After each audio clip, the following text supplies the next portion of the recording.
Hi, I'm going to talk to you about pranayama today, and I'm going to demonstrate for you a couple of exercises that I use in my daily practice, my daily yoga practice, that I feel are the most beneficial for regulating the nervous system, really, for me. As someone who suffered from anxiety as a teenager, I find yoga the best route to dealing with daily stress. Now, a lot of people think of yoga, they think of the physical postures, the asana postures, but actually this is only like one limb of the 8 limbs of yoga, and another limb is pranayama.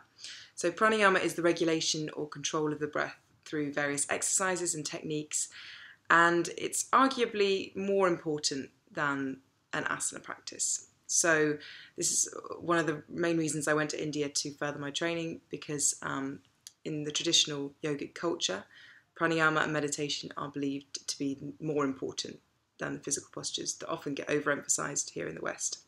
So prana in yogic terms means the life force, the energy that pervades every living being, pervades the whole universe. And the physical manifestation of prana is considered the breath. So by controlling and regulating the breath, we're actually helping to regulate the mind and the body. So an unsteady breath leads to an unsteady mind leads to an unsteady breath. So pranayama is really key to helping us work towards sort of calmer, more peaceful state of being. Now the benefits, so as well as benefits to stress-related disorders, these breathing exercises can be extremely beneficial for asthma problems, for high blood pressure. They can help lower blood pressure. They can actually help contribute to weight loss, and just bringing an overall balance to body, breath and mind. And also it's very good for improving circulation, so it actually keeps you young. Hooray! So the first exercise we're going to try is the Kapalabhati breathing. This is known as the shining skull breathing. It's really energizing, really cleansing for the whole system. So it's really good to do in the morning, not so much in the afternoon, because it's so energizing for the body. If you're pregnant or menstruating, or if you've just had abdominal surgery, I'd advise you not to practice this. It's quite strong. Also, if you've got high or low blood pressure, just be a bit cautious. So the idea behind this exercise is that the exhale is extremely active and the inhale is passive. So every day-to-day breathing, we tend to breathe, the inhale tends to be active and the exhale is passive. So we sort of let go on the exhale.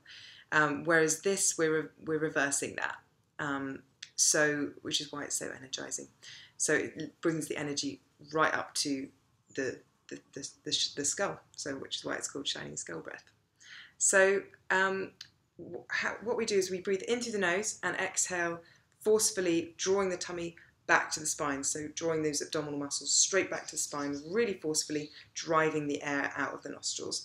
So, and then on the next inhale, it will be sort of a passive breath. So just focus on the exhale, focus on the pushing out of the exhale, and the inhale will take care of itself. So we're going to start in, as I said, a nice comfortable seated posture. Make sure your shoulders are relaxed. Come to a normal, natural breath. So just bring your attention to the breath. Letting any thoughts, any distractions go. Just coming into this present moment.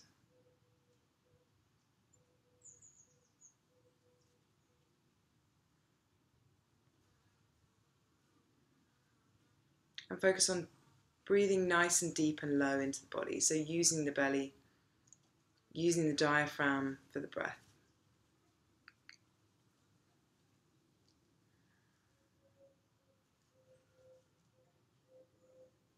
Okay, we're going to take an inhale through the nose and exhale forcefully through the tummy. We're going to do 40 reps of this. So take a breath in through the nose and exhale.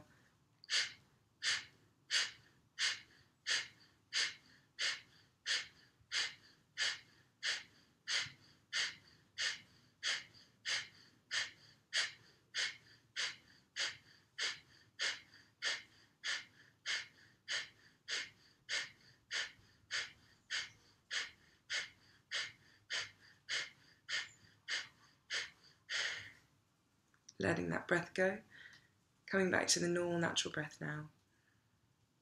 And noticing any sensations in the body.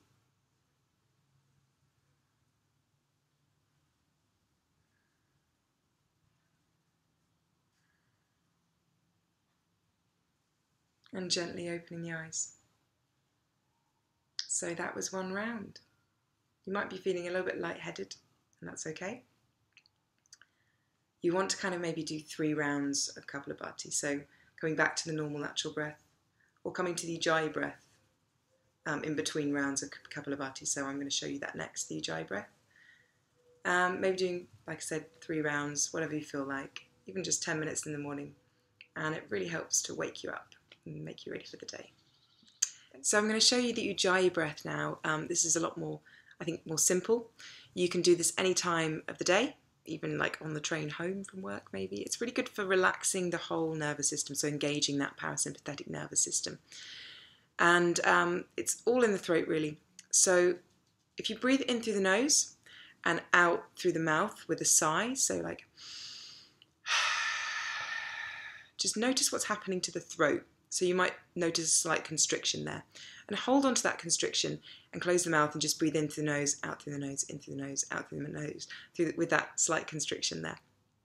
And what you should notice is that the breath and the whole sort of body is starting to relax. So it's really good for calming down the whole system. You can actually practice yoga with the Ujjayi breath the whole way through if you wish.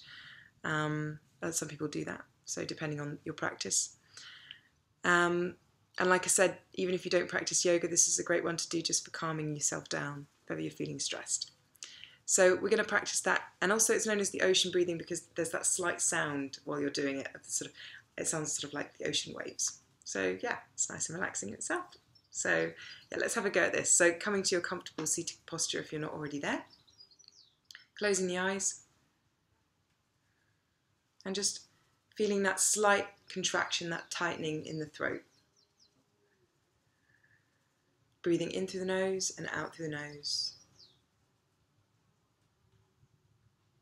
Relaxing the shoulders, relaxing the jaw, any areas of tension that you notice that you hold personally. Just letting all of that go. Bring your attention to the breath.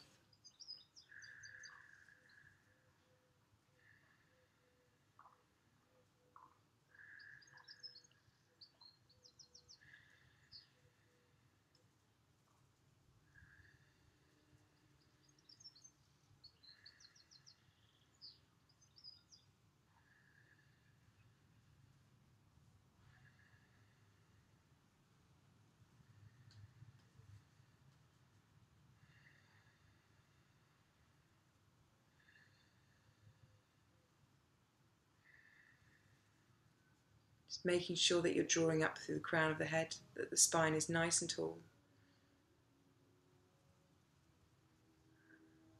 And just continuing with that for another minute.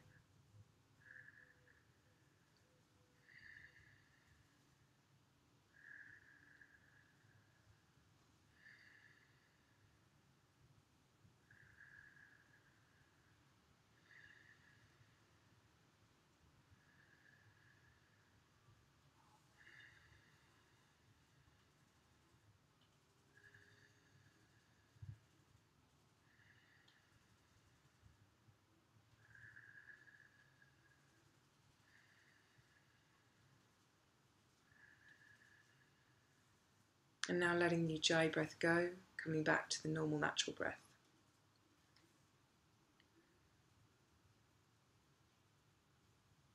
Noticing any changes in how you're feeling